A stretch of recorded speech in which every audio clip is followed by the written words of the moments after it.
Hey everyone, Tim again, timscomputerfix.net. Got a nice little video here for you. I have in front of me a mining rig. This customer has brought this in. He's bought all this equipment, and at the time this equipment is pretty much almost the best you can get for crypto mining.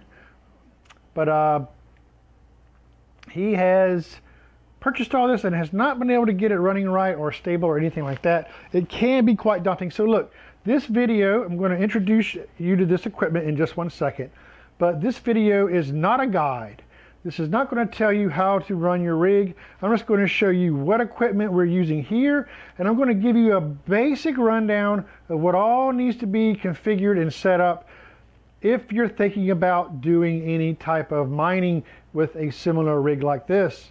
Okay, first of all, custom built frame. If you look online, there's plenty of step-by-step charts and everything to show you how to build these. But I think you did a very nice job on building this one, nice and sturdy. So he has also purchased, first thing you notice here are these. These are Vega 64 cards. Okay, he had 5 of them. Okay, when he brought it to me,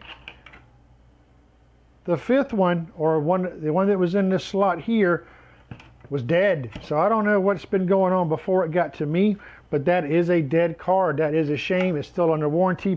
At the time of this video, these Vega 64 cards were running at about $1,100 a piece. At the time of this video also, though, these Vega 64 cards can be the best for mining versus power usage if they're configured correctly.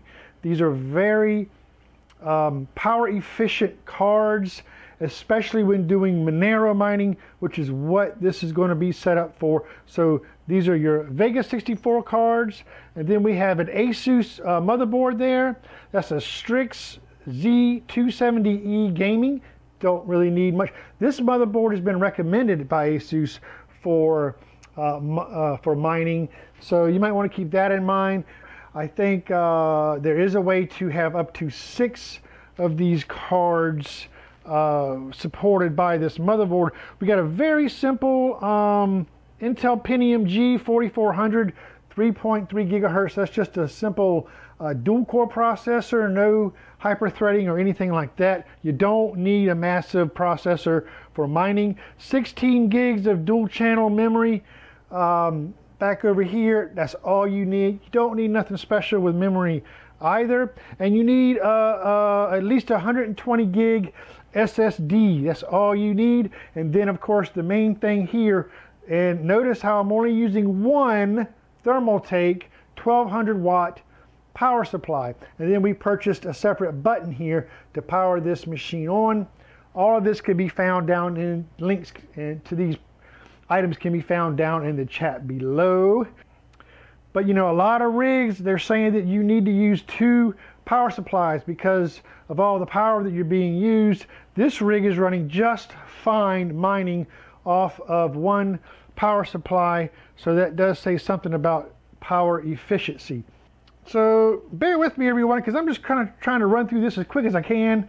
We're also using these risers that are on these cards here. These are the risers that we're using, and those are the things that are up underneath the cards there. And we're also using the other ends of these risers to go into our PCI Express slots. I will have a link to that down into the chat. Anyway, so the very first thing that you start with this is setting these up, getting them spaced how you want to on your rack. And then you have to be careful here of how and what order they plug into your motherboard here. This is the configuration that I've read on a couple of guides that people have had success with, so that's what I went with. But to be honest with you, I think you can use all of them in any certain order. The way I did it was I put the main number 1 card, which is here, which is what my video is plugged into. I've got that plugged into the main PCI Express slot here, which is normal for motherboards. And then I just kind of went down the line here. The further down I go, the more I started to, I just added the cards accordingly. But the big thing is getting the BIOS set up correctly. So just real quick, see I have this running up here on my monitor here, but in the BIOS, just a few quick things. You want the DMI max link speed set to Gen 2. You want the PCI Express 16.1 link speed set to Gen 2. You want PCI speed set to Gen 2. You want M.2 1 and 2 configured to PCI Express. You want your serial port disabled, and you definitely got to have 4G decoding turned on. If you have any of those that are not set right, you will not get those cards showing up in your operating system. Trust me, ask me how I know. Oh, by the way, latest BIOS. Most important thing, check that first, then do all of your settings. But once you have everything set up properly and you see your cards on your operating system, which I'll show you how we can find that out in a minute, and we'll go through all that. You know, then you can move on to the software side of setting this thing up.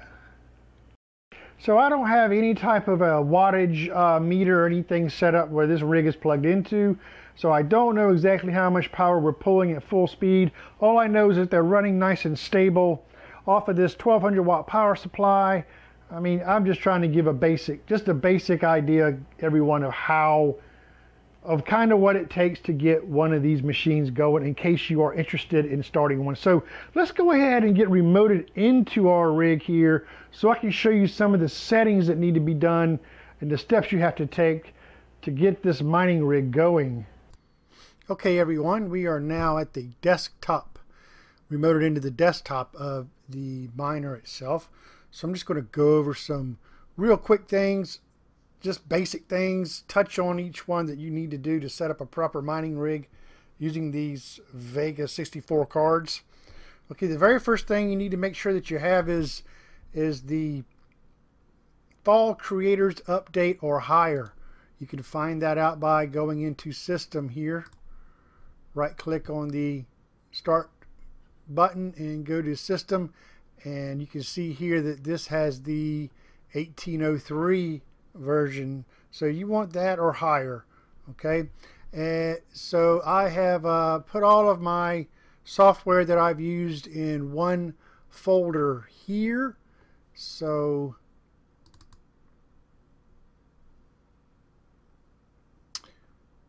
we'll go into here and kind of give you a rundown of some things. You will need to install what is called the AMD Kingston ReLive Beta Block Driver. This is always going to be a beta driver. This is a very flaky driver at best, but it is the best driver. It is a modified driver to use with your mining rig. If you try to play games with this driver, you're going to be highly disappointed.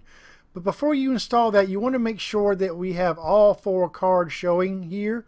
So we'll just right click on the Start button and go to Device Manager. And as you see here, under the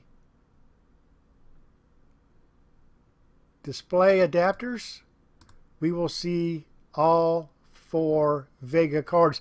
Now before you install the software, you'll probably just see exclamation points on all of these here, but just be sure you see all of your cards under your display adapters there.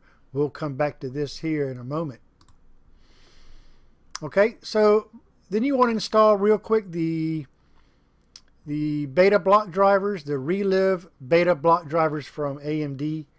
First of all, it's really good if you start off with a fresh, clean install of Windows 10. If you start off with a clean install, you know, you're pretty much guaranteed to come across less bugs. And believe me, you will come across bugs when working with this driver. So if you've had any previous video cards in this machine, you've had previous video drivers on this machine, not only do you want to uninstall them before you install this Kingston driver, you want to make sure that driver is completely removed. There is a tool by guru3d.com called Display Driver Uninstaller, or better known as DDU. It's right over here. We'll take a quick look at that. Display Driver Uninstaller. If you If you go into this program,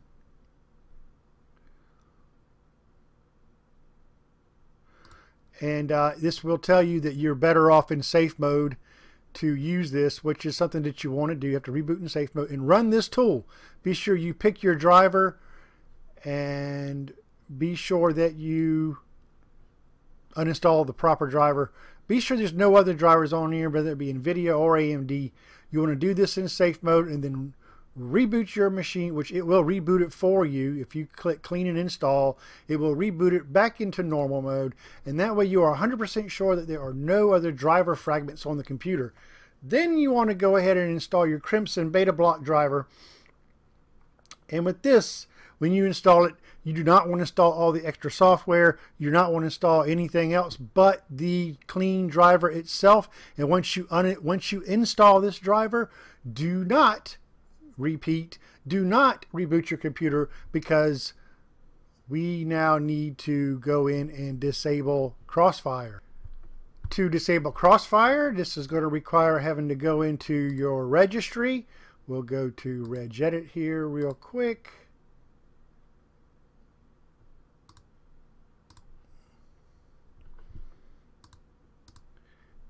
And then you need to navigate to HKey local machine, system, control set. You have to find the first set of labeled video cards, which are here. Once you locate the area in the registry where your Vega cards are located, where the Crimson driver installed those cards in your registry, you'll have to go into each individual card to disable Crossfire. And we've done that here with, whenever you find the enable UIPS in your registry, you want to go in there and give those a value of 0. And you also want to go in where it says enable Crossfire Auto Link. You want to give that a value of 0. You want to do that in each of these instances. Each one of these represent your Vega card.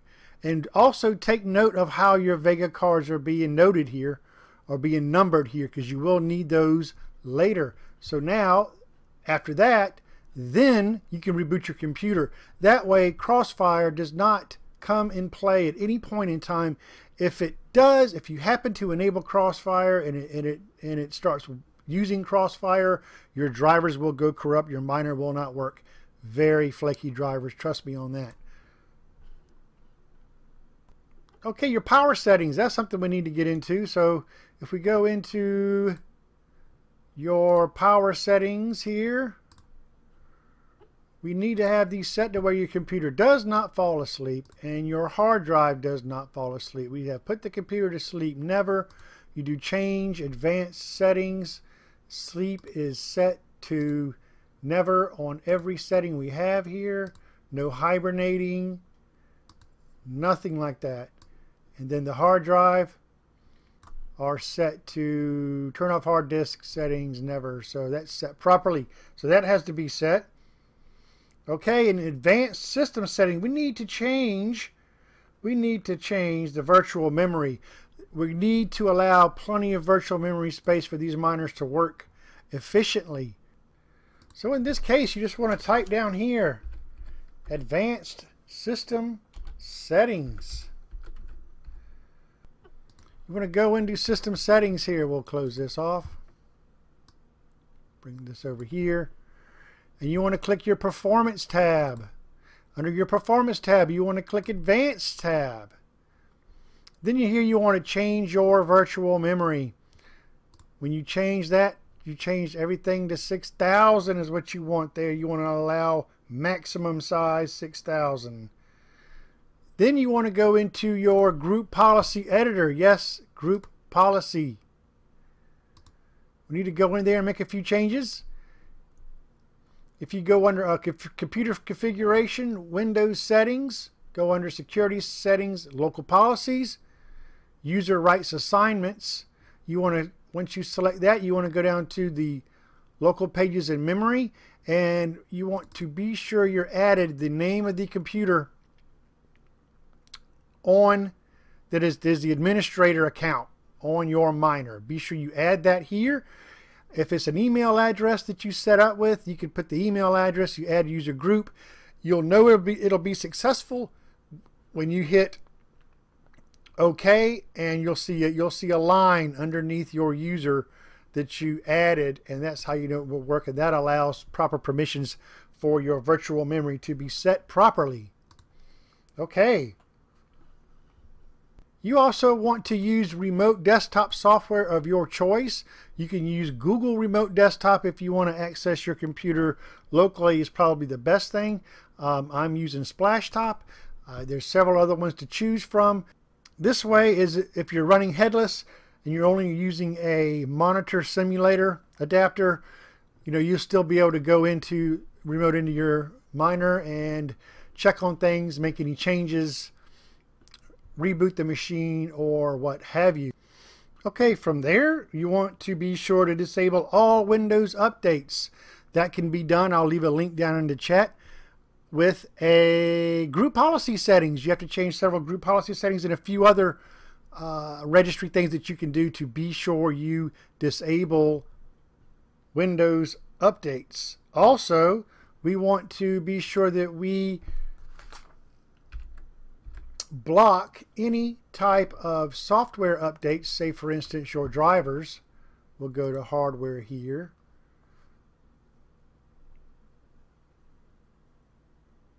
Device installation settings, and right here in the system properties under the hardware tab, you have do you want to automatically download manufacturer apps and custom icons available for your devices? We want to be sure we select no there. That way we're sure that whenever AMD pushes out new drivers, which they always will, that our Crimson driver never gets installed over, because you'll have to start all over with that. And that's, believe me, that's one of the biggest things with this is people's miners get flaky, or they stop working and they can't figure out why, and Windows 10 is updating all that in the background. So I want to go ahead and give you a little tip too when we're talking about these drivers still, is we'll go back to the device manager and go back up to these display adapters here. So the driver, the Crimson ReLive Beta Block Driver, is so flaky. It's not if, it's when your miner is going to start acting up. But one thing you definitely must do is every time you reboot the computer, you have to come up to each and every one of these cards, right click them and click disable, hit yes, and then you want to right click again and hit enable. Okay? And you want to do that separately to each card you have installed.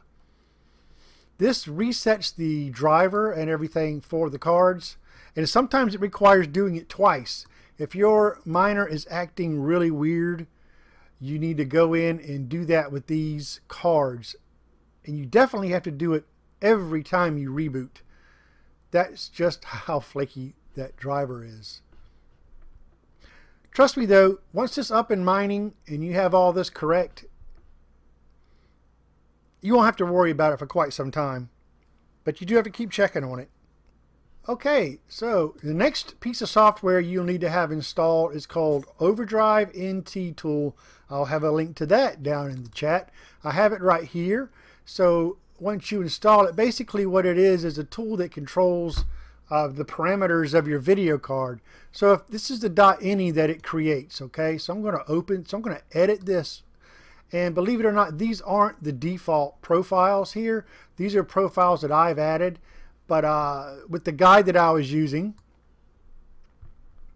I'd have to go down and edit each one of these, or copy and paste and tweak each one of these profiles for each card to those proper settings. And you can tweak these all you want to. These P1, P2, P4, P7s. There's some of these that the Overdrive NT Tool cannot control.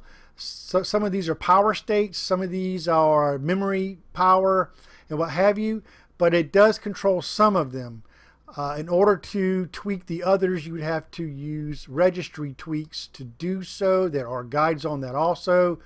But this will get your card set up. So what happens is, we close this off, we'll create a BAT file, an Overdrive NT Tool BAT file, that all you have to do to click on it and to run it. And what it will do is it will call up the Overdrive NT Tool for these cards. It'll clear the basic settings on them, and it'll add my 4 profiles to each card, the settings that I have. And what that does is that gives the voltage correct, that gets some of the P settings correct for it to be optimized, and also ramps up the fan speeds. We want those fans kicking before we start mining. We do not want those cards to overheat. So the Overdrive NT Tool needs to be properly configured. Just to be clear with the Overdrive NT Tool, it does control the P6, P7, and P3. The other P states you edit in the registry. Now we go into installing our miner software. Now what I am doing is going just with basic Monero mining. There are all kinds of different Monero mining. There's XMR, ETN, ITNS, Sumo, KRB, but I'm choosing XMR here. So what you do is you just go in, you download the XMR-STAK. I'll have the link to that down in the chat. Once you do, you extract it and you run it. Now, when you run it for the first time, it's going to go through, ask some basic questions like the HTTP interface that you want to use. What type of Monero are you going to be mining? And it wants your pool address. It also wants your wallet information. So your public wallet and your mining wallet and your pool address. I think we talked about that. I'm going to use pool.supportxmr.com 777 is what we're going to be using for our pool. So once you have ran that and set all that up, it will create these text files here, and you actually have to go into each text file and you have to edit them properly and get them configured properly. These are some settings here for the Vega 64 cards. You'll have to go about what your guide says of what the intensity settings should be, and what the things called memory chunks and things like that. You want that running optimal, so you have to configure that. In my case, I'm running a monitor, so I had to set one intensity setting lower. If not, this is the one that my monitor is plugged into. If I don't do that, I'm going to get pixelization on the monitor, and it will also just basically crash the miner. So you have to be sure you have those settings right. Go by the guide below. There's some other areas that you can configure that you want to be sure that you are got the right settings set on your ports here.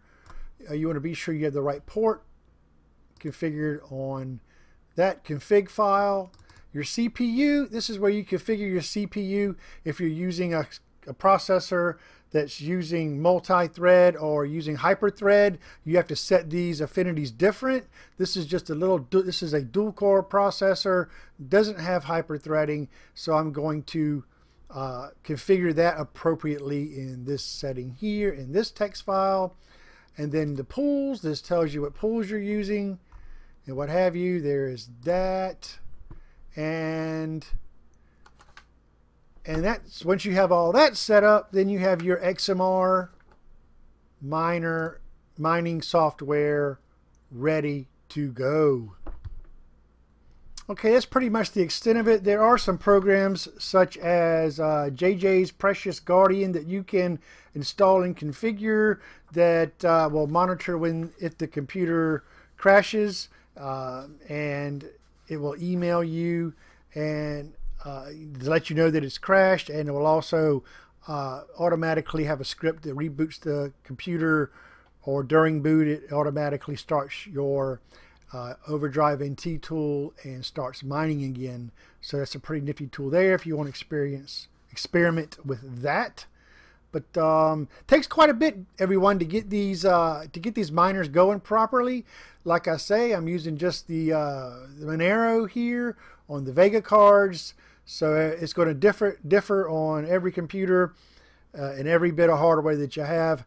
I'll have links down below. Again, I know I already said I'll have links down below. But so I'm going to go ahead, and now we're going to go back in there, and I'm going to start the mining process live on camera there, so we can kind of get the idea of just how noisy this guy is when it runs. It's incredible. Okay, so let's go do that now. Okay, here we are back in the shop. I'm going to go ahead and run through what it looks like or sounds like or whatever when we start to mine here. So I'm going to go ahead and open up and remember what I said, just be sure. As a matter of fact, I'm going to do it now just to be sure. Oops. Just to be sure, I'm going to go to Device Manager, and I'm going to go through all of my displays up here. Okay, and I'm going to disable.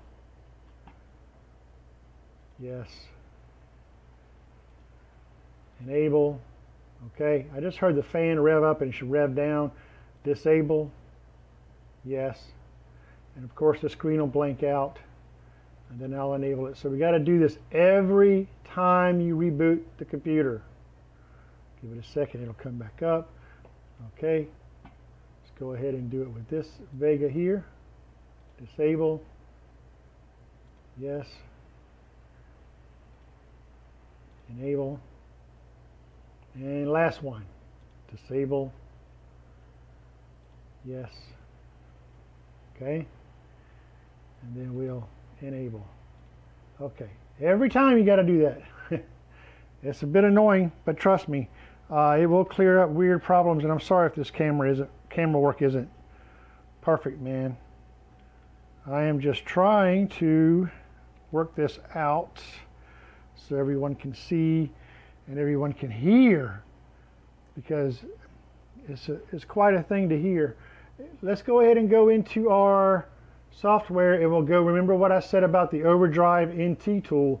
That's right here, and then right there you'll see our .bat file, which is going to push our settings to all of our cards, how we have tweaked it. So I'm going to go ahead and hit that, and now all of our Vegas have been ramped up fan wise and settings,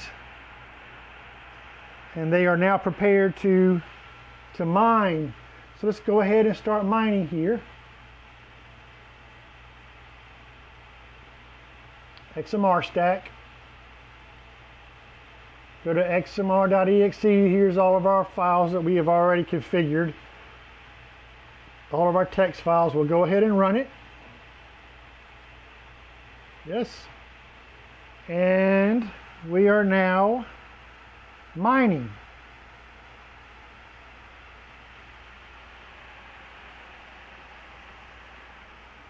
All the information is displayed here. If you start getting pixelation on a lot of this, that means that you do not have your settings set right for the GPU that's handling your display. But these things really ramp up. And then you'll also be able to see them working, because with these Vegas, they have indicator lights here to show them working. They're all working. And now they're really ramping up. So, and you can just feel the hot air coming out of here big time. But it's stable. It's still mining. Okay, and then there's a way that you can check. There's several ways, but this is the way I'm going to do it with this XMR-STAK. You can check through your network to the XMR-STAK software includes a interface where you can basically go in and check the stats of your hashes. So let's do that now. I want to go to another computer here in my shop. Okay, on your mining rig, you have to get your internal IP address. once you have your internal IP address, and we already know the port that I picked, which was 420, so we'll just go to that internal IP and that port, and here we get our hash rates. So each Vega is running 2 threads. So there's 1, there's 2, there's 3, there's 4 cards, all right? And then you have this 8th one is actually your CPU. That's your processor, okay? And what you could do is just keep refreshing this page and it'll keep giving you the results. But those do fall within normal mining ranges of Vega 64s. Again, they can be tweaked. They can be tweaked voltage-wise, so they run a bit more efficient. But that, you know, that requires setting some of those P states that have to do with voltages and all that. You know, you use that at your own risk. But no matter what, as long as you've got those fans kicking up high, you're going to be safe. But that's it. I mean, that's what it takes to mine in a nutshell. In a nutshell, everyone. So let's go back over there and have a look at it. I know I'm going blurry here. Way blurry. You see? That's pretty good. That's not too bad.